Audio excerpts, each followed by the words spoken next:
Cristian Girard, fuiste noticia estas últimas semanas por el embargo de yates y veleros que no tenían la patente en regla, por algún edificio de Nordelta que no había sido declarado, porque fuiste y les cobraste impuestos, un hecho casi contracultural a esta altura. Buenas noches, gracias por venir a Brotes Verdes. Buenas noches, Alejandro, ¿cómo estás? Sí, son operativos que profundizan una línea que venimos desplegando desde que Axel asumió como gobernador en la provincia. Digámoslo, esto no es una novedad ni una respuesta a la confrontación contra los sectores populares y contra el pueblo trabajador que está desplegando el gobierno de Milei, pero realmente contrasta, porque este tipo de operativos lo que hacen es ir a buscar esos recursos que están faltando en los lugares donde hay capacidad contributiva y hay maniobras de evasión, de especulación, para retasearle recursos al Estado provincial que con esos fondos después puede hacer obra, asistir con alimentos a los comedores escolares, el programa Mesa, construir vivienda, digamos, ¿no? El tipo de políticas que desplegó el gobierno de Axel, que lo llevaron a ser reelecto en la provincia de Buenos Aires, con más del 44% de los votos. Y bueno, tiene un mandato para continuar en esa línea, un mandato popular, en elección democrática, en la provincia más grande en términos del padrón del país. Y bueno, profundizamos esa línea, es un pedido que me hizo Axel desde el primer momento, tratar de trabajar por ganar progresividad en la estructura de recaudación, porque de esa manera, al final del camino, si hacemos las cosas bien recaudando y el Estado hizo lo que tenía que hacer y para lo que fue elegido, bueno, tendremos una sociedad menos desigual. Parece que eso contrasta mucho con la idea que tiene el gobierno nacional y quienes están desplegando su política económica, que piensan al revés, ¿no? Que lo que hay que hacer es aumentar la desigualdad porque eso va a fomentar el crecimiento y mágicamente nos vamos a convertir en un país desarrollado. Ahí estoy viendo algunos de las embarcaciones, los yates, los veleros. Parece que en algunos lugares sí hay plata, ¿no? Sí, mirá, recuperamos de yates y embarcaciones deportivas 1.700 millones de pesos en estos operativos que venimos haciendo. ¿De impuestos no pagados? De impuestos no pagados. A partir de ahora con ese... Pero pará, ¿cuánto vale un bicho de esos? Depende, tenés de todo, ¿no? Pero digamos, los más chiquitos pueden costar 60, 70, 80 mil dólares y tenés yates de hasta $1 millón. ¿Cuánto valía el más caro de los que debían patente que fiscalizar? No, mirá, y el año pasado lo que no estaban inscriptos ni no pagaban directamente el impuesto, había yates de 600 mil, 700 mil dólares. Yo decía, loco, tenés flotando 500 mil, 600 mil dólares en el agua para irte a navegar y a pasear y a pasarla bien y está bárbaro. Podés pagar el impuesto, no te va a afectar, vas a llegar tranquilo a fin de mes. Sí, son impuestos que votó la legislatura, no es que ustedes lo deciden. Por supuesto, sí, son impuestos y lo que te decía, la novedad es que por primera vez ARBA procedió a secuestrar embarcaciones deportivas que tenían deudas de más del 30% de las cuotas y más del 10% de la evaluación fiscal. Entonces, ¿y cuando secuestraban qué pasaba? Y les dábamos 24 horas para pagar la deuda reclamada y si no, ahí sí, Prefectura Naval impedía la navegación. ¿Y qué hacían? En todos los casos, en San Fernando, en Nordelta, estuvimos en Ensenada también en el Club Regatas, en todos los casos pagaron inmediatamente la deuda reclamada y bueno, se ponen al día. Porque, de nuevo, me parece que hay un sector social que despliega estas estrategias y además está muy lejos del momento de pagar. Tienen entramados societarios, abogados, contadores, ¿no? Todo un armado económico que, bueno, especula y en esa especulación lo que hace es, por ejemplo, no pagar impuestos para tratar de que se licúe la deuda, capaz que vos no lo encontrás y nunca lo paga. Mientras tanto, la gente va al supermercado, compra sus alimentos, compra ropa, paga el IVA. Sí, ahí no se lo puede discutir. Ahí no se puede discutir. No, bueno, de hecho, si querés, mirá, para el contraste, lo que hizo Milei, que te escuchaba hace un rato, por la parte de los ingresos, además de los impuestos atados al tipo de cambio, en el IVA no devolvió más el IVA que se estaba devolviendo el año pasado, con lo cual también ahí hay una regresividad tributaria que evidentemente lo que marca es que este gobierno busca una distribución desigual del ingreso, porque la desigualdad sería una especie de incentivo a que cada uno se esfuerce más y de ahí surja virtuosamente el desarrollo económico. ¿Podría haberse evitado parte de este recorte, entre otras cosas, a las partidas provinciales si se hubieran levantado algunas tasas impositivas, si se hubiera incrementado algún impuesto que pese sobre sectores con esta capacidad contributiva? Yo creo que sí, creo que es antidemocrático. El otro día estábamos hablando Creo que es antidemocrático porque así como a Milei lo eligieron presidente de la nación, hay gobernadores que fueron electos por el voto popular para cumplir con sus mandatos, que fueron los que propusieron en la campaña electoral. Digamos, ¿no? No es que flotan por el aire los gobernadores. Sí, de todos los colores políticos. Exactamente. Entonces me parece que argumentar que no hay plata y retasearle fondos a los gobernadores, incumpliendo normas, incumpliendo acuerdos, incumpliendo leyes e incluso desconociendo la Constitución Nacional, creo que es profundamente antidemocrático. Hay una línea en la descomposición política que viene transitando Argentina. Esto no es novedoso ni específico de Milei. Milei no es un outsider en eso, es más bien parte de ese sistema. Y sí que había manera, por ejemplo, no generando la bruta recesión que está generando con estas medidas, que hubiera implicado que caía menos la recaudación de IVA, de GI y de todos los impuestos atados a la actividad, no solo de la nación, sino también de las provincias. Pero eso, tu tesis es que es a propósito, no es que le erraron o que se pasaron con la devaluación. No, es deliberado. El objetivo de este programa económico hasta acá, evidentemente, es que los argentinos, que las argentinas consumamos menos, que esa producción excedente garantice rentabilidad para que atraiga inversión y a partir de eso supuestamente crecer virtuosamente con un crecimiento que derrame, es la vieja teoría del derrame, pero que tiene como punto de partida esta redistribución regresiva y un achicamiento de la capacidad de consumo popular, de las jubilaciones, de los trabajadores públicos, de la economía popular. Buscan que consumamos menos y ese menor consumo lo que se va a traducir es en una economía que demanda menos dólares. Y esos dólares excedentes garantizan el pago de la deuda externa.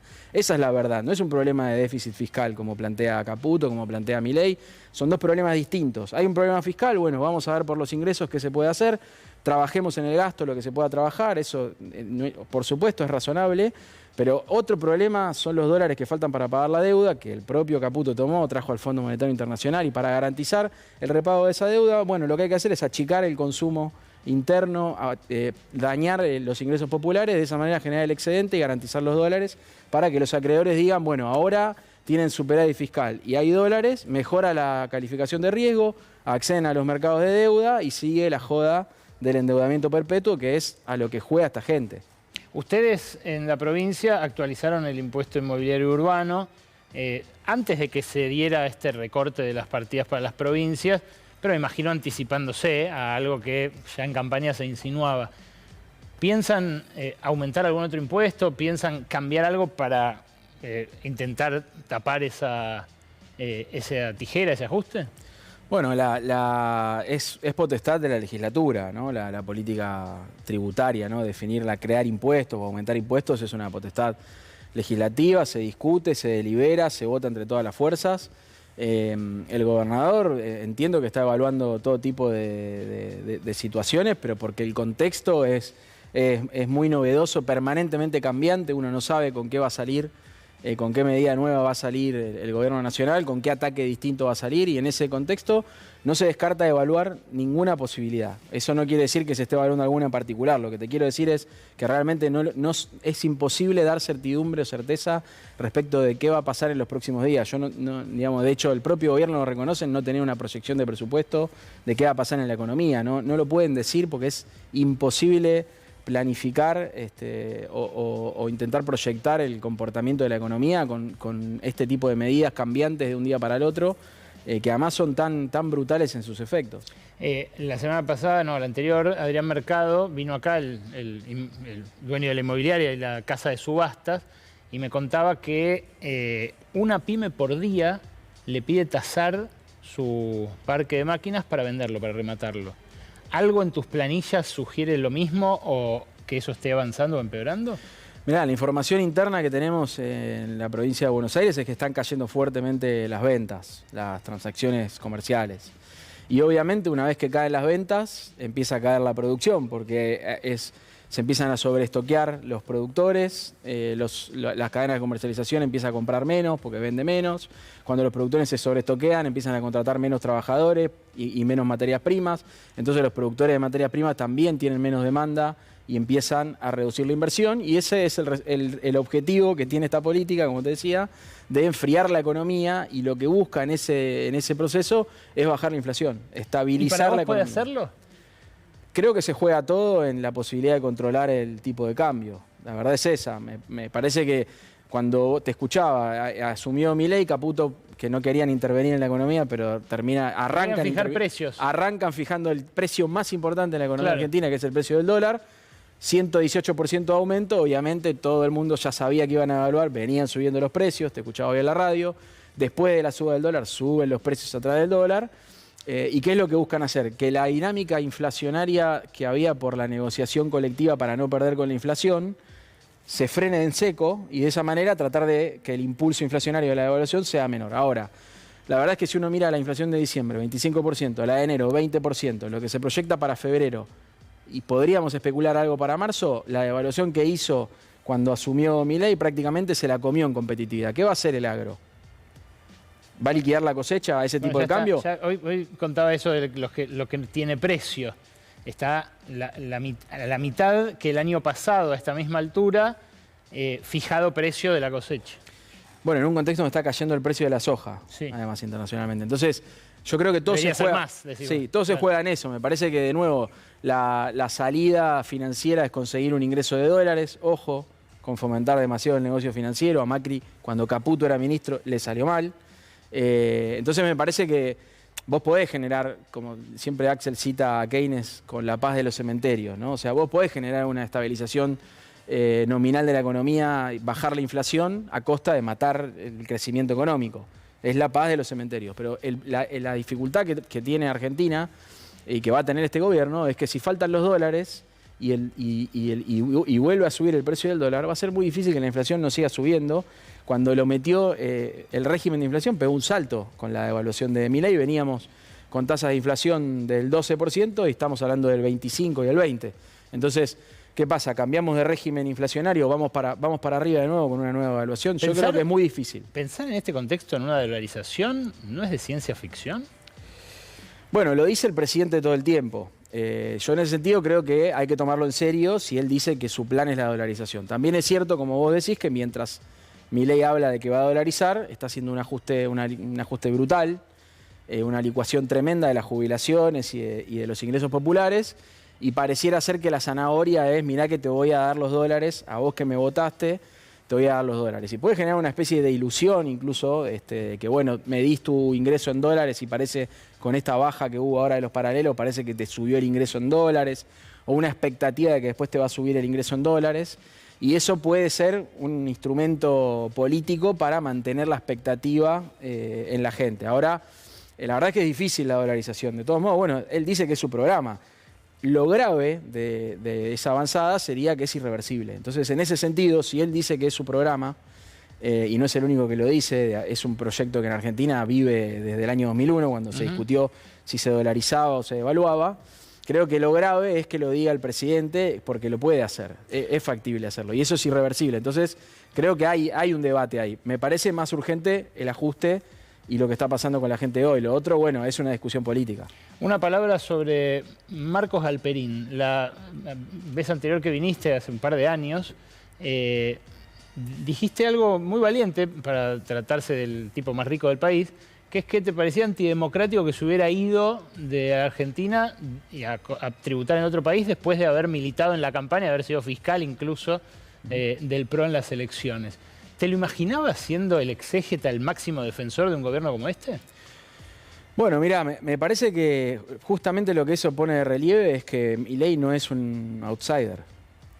Milei es claramente la representación política de una forma de pensar el capitalismo y el país que tienen nuestros sectores dominantes, nuestros grandes empresarios nacionales, que en lugar de pensar en un proyecto de desarrollo nacional con un crecimiento del mercado interno, con salarios altos, no, piensan en una forma de un capitalismo de salarios bajos, de servicios, de uberización de la fuerza de trabajo, de saqueo de los recursos naturales, saqueo de la fuerza de trabajo, comprar la fuerza de trabajo por debajo de su valor, llevarse toda la riqueza mineral que puedan, pagando lo menos posible y vendiéndose como grandes innovadores y empresarios sofisticados y modernos, cuando en realidad lo que hay detrás de eso son maniobras evasivas, maniobras para evadir impuestos, fijar residencia en países de nula o baja tributación.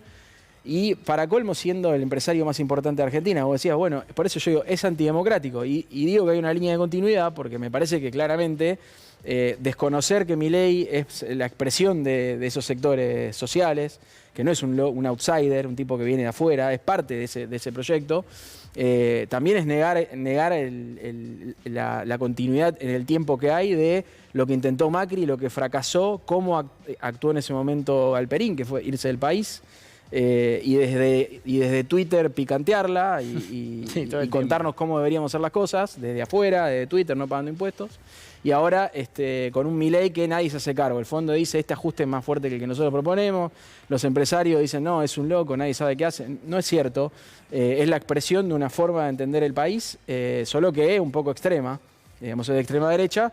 Y está gobernando, creo yo, y querido, con esto cierro, me parece que de manera un tanto antidemocrática, porque si bien ganó el balotaje, yo creo que no lo votaron para hacer lo que está haciendo, y eso se pone de manifiesto en que cuando lees cualquier encuesta que leas sobre si la gente piensa que está yendo por el buen camino o no, la gran mayoría dice que está equivocado. Cristian, gracias por venir a Brotes Verdes. Gracias a vos, Alejandro.